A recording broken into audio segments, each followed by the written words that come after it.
अस्सलाम वालेकुम। Team 10 up की तरफ से ये इस कोर्स का लेक्चर 5 है। आप पेन पेपर पेंसिल अपने पास पकड़ लें ताकि आप इंपॉर्टेंट पॉइंट्स को नोट डाउन कर सकें। तो दोस्तों, इस लेक्चर में हम पैटर्न बेस्ड ट्रेडिंग को कवर करेंगे। इसमें मैं आपको मुख्तलिफ़ पैटर्न्स की स्टडी करवाऊंगा और मैं आपको ऐसी टिप्स दूंगा जिससे आपका रिस्क कम होगा और आपका रिवॉर्ड बढ़ेगा। तो दोस्तों, जैसा आप देख सकते हो कि यहाँ पे मुख्तलिफ़ पैटर्न्स हैं, जैसे head and shoulders, rectangles, channels, flags, pennants, symmetrical triangle, ascending triangle, descending triangle, wedge continuation, wedge reversal, double top, double bottom, triple top, triple bottom. ये सारे मुख्तलिफ़ पैटर्न्स हैं। हम इन सबको चार्ट्स पे देखेंगे। तो दोस्तों, अब सवाल ये है कि ये पैटर्न बनता कैसे है। इसका तो कोई फिक्स क्राइटेरिया नहीं है, मगर जैसा कि हमने सपोर्ट और रेजिस्टेंस में पढ़ा था कि जहाँ भी दो पॉइंट्स मैच हो जाएंगे उसको हम सपोर्ट या रेजिस्टेंस कंसीडर कर सकते हैं। इसी तरीके से ये पैटर्न्स भी होते हैं। मिनिमम एटलीस्ट इनके दो पॉइंट्स मैच होने चाहिए, और जितने ज़्यादा उतना अच्छा आपके पैटर्न की एक्यूरेसी बन सकती है। अब ये डिपेंड करता है कि कौन सा पैटर्न है। हर पैटर्न के यूनिक फीचर्स होते हैं जो कि हम चार्ट्स पे देखते हैं। हम सीधा भी चार्ट्स पे चलते हैं और पैटर्न्स को एक एक करके समझना शुरू करते हैं। दोस्तों, वॉल्यूम इंडिकेटर बहुत ज़्यादा इंपॉर्टेंट होता है अगर आप किसी भी पैटर्न को आइडेंटिफाई कर रहे हो। वॉल्यूम इंडिकेटर को टर्न ऑन करने का तरीका ये है कि आप इंडिकेटर्स के पैनल पे क्लिक करेंगे और सर्च में टाइप करें वॉल्यूम। तो आपके पास वॉल्यूम इंडिकेटर इस तरह ऑन हो जाएगा। तो दोस्तों, ये आपका वॉल्यूम इंडिकेटर है। बाय डिफ़ॉल्ट आपका ट्रेडिंग व्यू में ये आपको एक्टिव मिलेगा, और फ्री वर्जन में आप इसके साथ तीन और इंडिकेटर्स यूज़ कर सकते हो। तो आप जब भी कोई पैटर्न आइडेंटिफाई करो तो आप वॉल्यूम ज़रूर देखो। तो दोस्तों, आपने इन वॉल्यूम बार्स को कैसे रीड करना है। वॉल्यूम का मतलब होता है टोटल बाइंग और टोटल सेलिंग, कि कितनी ज़्यादा मार्केट में लोगों ने पार्टिसिपेशन की है बाइंग और सेलिंग में। जो वॉल्यूम का अच्छा टाइम फ्रेम आपने देखना है वो है 1 आवर, 4 आवर और डे। ये टाइम फ्रेम्स आपके बेस्ट हैं आपको वॉल्यूम बताने के लिए कि पार्टिसिपेशन किस तरह हो रही है लोगों की। तो दोस्तों, आपने इन बार्स में कंफ्यूज नहीं होना। ये जो बार्स हैं ये आपको टोटल बाइंग और सेलिंग बता रहे हैं। जैसा कि आप देख सकते हो कि ये वाली कैंडल है और इसमें जो इसका बार है वो कितना ज़्यादा बड़ा है, क्योंकि इसमें सेलिंग भी हुई है और बाइंग भी एक साथ हुई है। मगर आप अगर ये वाली आप प्राइस एक्शन देखो कि इसमें कितना एक अपवर्ड मूवमेंट आया है, मगर आप इसका वॉल्यूम देखो कि इसका वॉल्यूम इस प्रीवियस कैंडल से कितना कम था। तो इसका मतलब है कि यहाँ पे ज़्यादातर बाइंग हुई है, सेलिंग बहुत ही कम हुई है या ना होने के बराबर हुई है।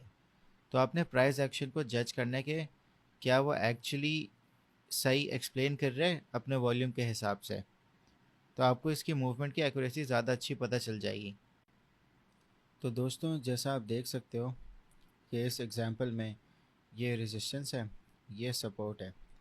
कि आप देख सकते हैं कि यहाँ पे रेजिस्टेंस मिली, फिर दोबारा मिली, फिर तीसरी बार मिली, फिर जब चौथी बार इसने ब्रेकआउट किया तो वो एक अनसक्सेसफुल ब्रेकआउट था। आप वॉल्यूम से देख के बता सकते हो कि आप देखोगे वॉल्यूम कितना कम है। तो दोस्तों, जब भी रेजिस्टेंस को ब्रेक अगर प्राइस एक्शन करेगा तो उसको हमेशा वॉल्यूम चाहिए होता है। अगर वो लो वॉल्यूम से ब्रेक कर रहा है तो इसका मतलब कि ये एक फेक आउट है।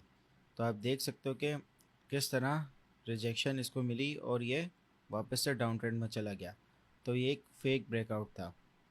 तो दोस्तों, आपको अपनी आंखों को ट्रेन करना है कि आप फ़ौरन किसी भी पैटर्न को देखकर समझ जाओ कि क्या पैटर्न बन रहा है। इम्पॉर्टेंट बात यह है कि सपोर्ट और रेजिस्टेंस ये बहुत ज़रूरी है ट्रेडिंग के लिए, क्योंकि इन्हीं के थ्रू आप पैटर्न्स को बनता हुआ देख सकते हो।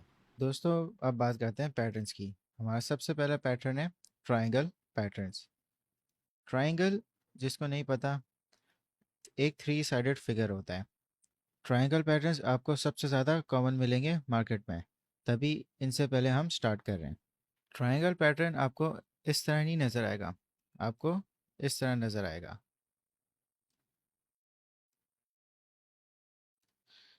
ये वाली साइड और ये वाली साइड, ये दो मेन साइड्स होंगी, और जो प्राइस एक्शन होगा वो आपको इस तरह होवर करता हुआ नज़र आएगा कि जो प्राइस एक्शन है वो आपका यहाँ से ब्रेकआउट करके अपवर्ड मूवमेंट ले सकता है या इस पैटर्न को ब्रेक करके डाउन ट्रेंड में आ सकता है।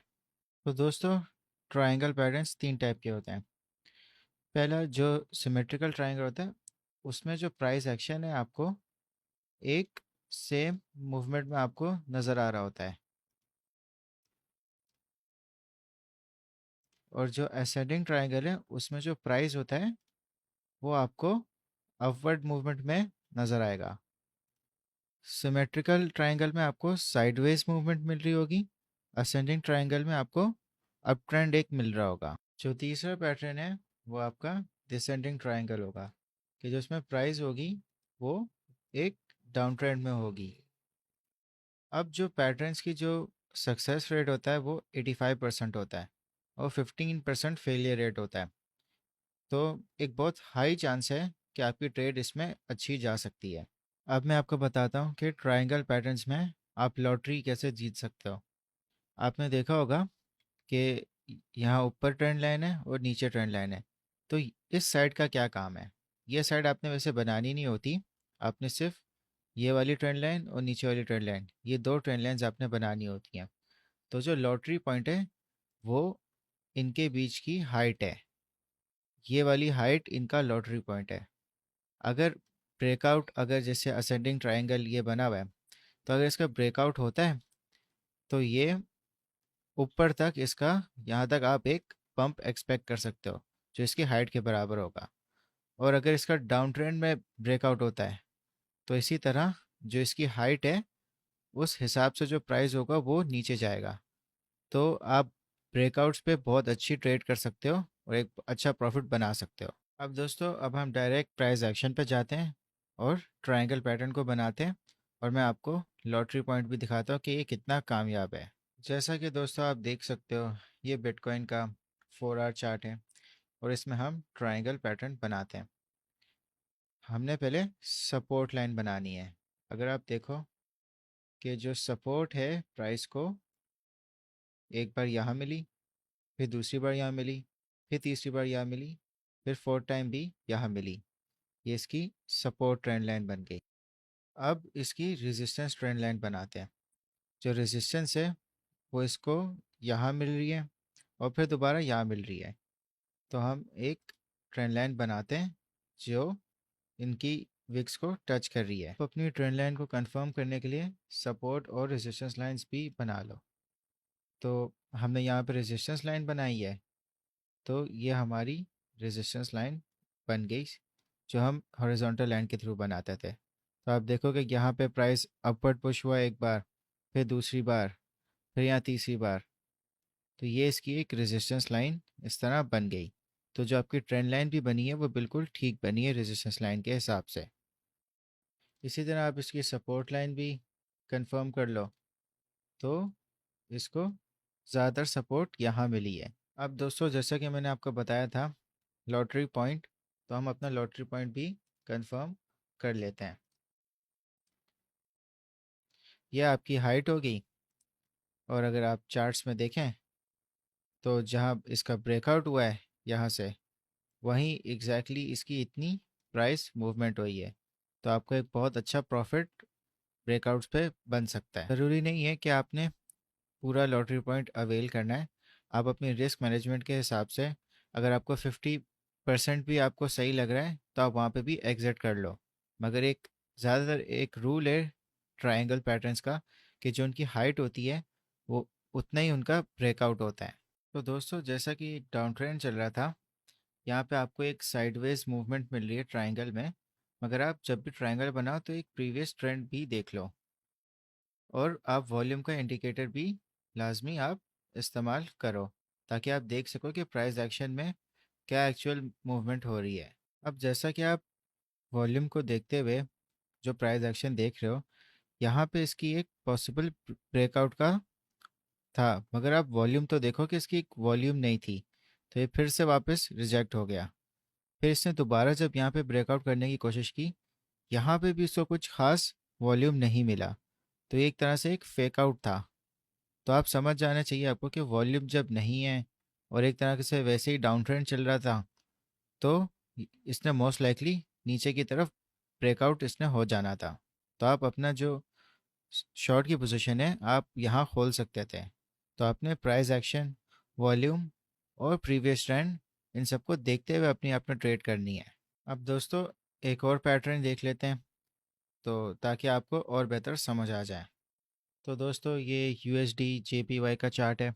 आप देख सकते हैं कि यहाँ पे एक असेंडिंग ट्रायंगल बन रहा है। अब ज़रूरी नहीं है कि आपने जो इसकी जो अपर ट्रेंड लाइन है उसको आपने नीचे वाली ट्रेंड लाइन की तरह इस तरह बनाना है। आप उसको हॉरिजॉन्टल लाइन बना सकते हैं जो रेजिस्टेंस लाइन होती है। तो आप देख सकते हैं कि यहाँ पे एक जो प्राइस एक्शन है उसने एक अपवर्ड मूवमेंट लिया है, और जो इसका ब्रेकआउट था वो आप देख सकते हैं कि एग्जैक्टली इसकी हाइट के बराबर था। ज़रूरी नहीं है कि इसकी हाइट के बराबर ही होगा हमेशा, मगर ज़्यादा चांसेस होते हैं कि जो ट्रायंगल हाइट है उस हिसाब से ही ब्रेकआउट होए। देख सकते हैं कि कितनी बार ट्रायंगल ने से प्राइस ब्रेकआउट में आई, फिर रिजेक्शन मिली, फिर ब्रेकआउट में आई, फिर रिजेक्शन हुई और सपोर्ट उसने ले ली ट्रेंड लाइन की, फिर दोबारा इसने फिर फाइनली ब्रेकआउट कर लिया था यहाँ पे। दोस्तों आपको सबसे ज़्यादा इम्पोर्टेंट है कि आप प्राइस एक्शन की साइकोलॉजी समझे जो ट्रायंगल में हो रही है, और अपना जो स्टॉप लॉस है, टेक प्रॉफिट, वो सपोर्ट और रेजिस्टेंस लेवल्स के हिसाब से लगाएं। तो दोस्तों अभी के लिए हमने सारे ट्रायंगल पैटर्न्स को कवर कर लिया है।